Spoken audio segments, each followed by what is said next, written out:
Ever wonder what it's like to fly on one of the world's smallest commercial planes, where there's no cockpit door and barely enough room to stand? Welcome to this unique review of my shortest and smallest flight yet. Today we're taking a quick hop in the Caribbean from Curaçao to Aruba. With no cockpit doors and barely any standing room, you might be wondering, can this even be safe? Let's find out this together as we start our journey in Curaçao. Welcome back to the channel. Today we're gonna fly Div Div Air from Curaçao to Aruba. It's gonna be a short hop, 30 minutes. Gonna be a very small plane, so it's gonna be exciting. So let's see how it is. After a few days exploring the Dutch island of Curaçao, it was time to head to Aruba, one of the more well-known islands of the Dutch kingdom. Curaçao's only airport serves around 1.5 million passengers annually, and when we arrived it was pretty quiet. However, this place can be quite busy during peak hours.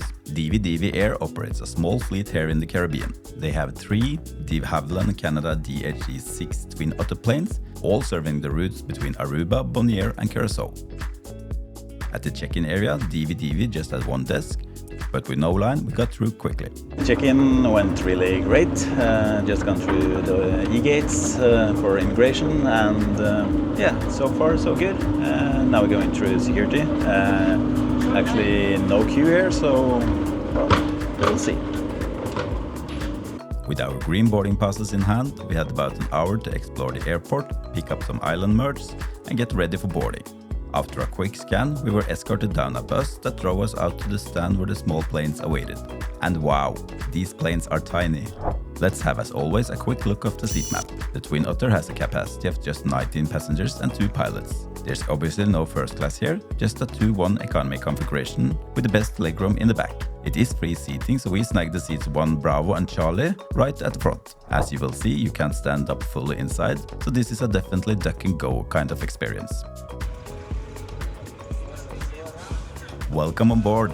Let's head to the front of the plane, and yep, there's no cockpit door here. Imagine aviation authorities in Europe and the US might raise their eyebrows at this, but out here things are a bit different. Just got on the plane, and it's really tiny, and we have a front row to the cockpits. This is the cockpit. Once all passengers and cargo were loaded, the crew entered the cockpit to complete their pre-flight preparation. A quick engine start and we were off, taxiing to the runway.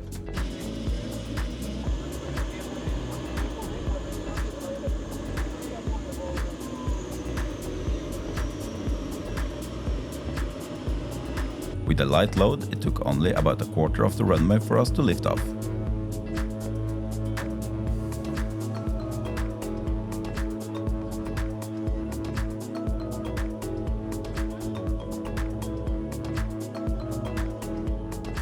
And soon we were soaring over the Caribbean en route to Aruba.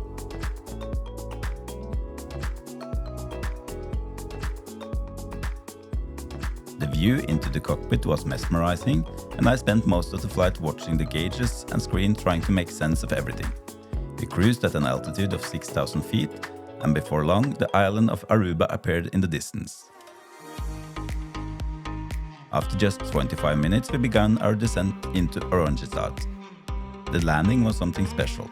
With a smaller aircraft, the pilots can perform techniques you might not see on a commercial jet, like a short field landing.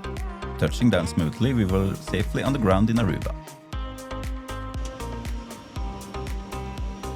So the big question, is this safe? I would say absolutely. There are 2 pilots on board, and while you will definitely feel more movement and airborne noise than in a larger jet, the plane's 2 turboprop engine make it perfectly capable for those short island hops. The main thing you will notice is the low ceiling inside the cabin, but other than that, this was a quick and fun experience. Perfect for anyone looking to explore the Caribbean islands.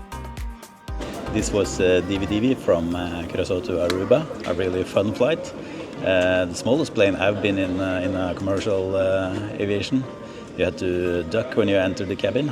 We sat behind the captain. It was really cool. It was an open door, so it was a fun experience.